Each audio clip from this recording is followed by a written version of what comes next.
Hi, everyone. So let's talk about risk. What happens when your best laid plans fall apart?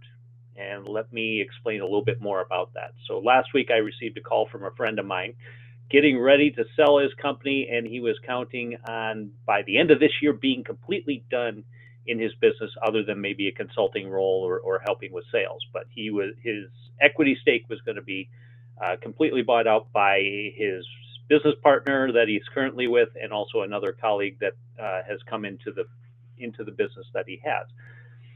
And just out of the blue, he had contacted me and kind of gave me the lowdown on what was going on, and found out a couple months ago that his business partner had a serious illness, and that serious illness could potentially lead to him being unable to fulfill his commitment to actually taking over the business completely, or at all, for example. So now he's put in a situation where just a few short months ago, he was thinking about retirement, and now he is thinking about how he's got to re engage with his business and get involved again.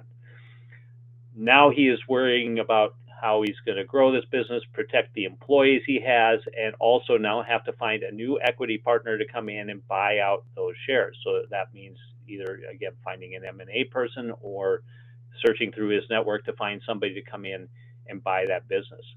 So instead of thinking of vacation, he's now thinking of working 80 hours a week and keeping those employees and the business rolling, because that is very important to him. And these are the things that we don't always think about or don't always realize. In fact, he had brought it up. If I had only known, he would have made some different decisions or different choices. And this is not a guy who made bad choices by any stretch. He's got an MBA background. He was fully working on a succession plan. He had everything mapped out, except for this one situation where, again, certain things in life we just can't plan for. And a lot of that is related to health issues.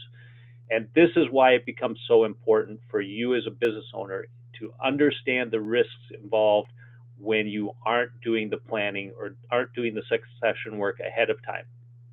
It's a very similar conversation I actually had with another prospect not all that long ago, where we were talking about his business, where he too also has a key employee that he is expecting to turn around and buy that business from him. And I even brought up to him at the time, what happens if you get hit by the proverbial bus, or he gets hit by the proverbial bus and is unable to fulfill that commitment? How will the business go on? And he thought about it for a moment. He said, well, if something happened to him, I'm back into the business and engaged at an 80-hour work week all over again, because I'm basically starting from scratch. If something happened to me, the business would just dissolve and shut down. And neither one of those things, he wanted neither one of those things to happen, because he has a lot of employees that count on him, his customers count on him. So there's a lot of issues here that we tend to put off. And I've mentioned this before in other emails, podcasts, phone calls, whatever it might be, is you can never expect to plan for tomorrow, because what if tomorrow never comes? And this is a perfect example in real time where this has happened. So it's not that I'm making this stuff up, people. It's really simple. If you aren't prepared and don't have your systems in place and don't have your backups in place, that you could be in a situation where when you think you're getting out of business, you're all of a sudden pulled back into the company and forced to do that work all over again. So keep that in mind. If you need help figuring this out and want to know where to start, by all means, feel free to reach out to me. You can contact me at themaxsystem.com. Also probably have my email or phone number, so you can get a hold of me any way you want. But please reach out if this is a concern to you, and I'd love to talk to you more about it. Thanks again.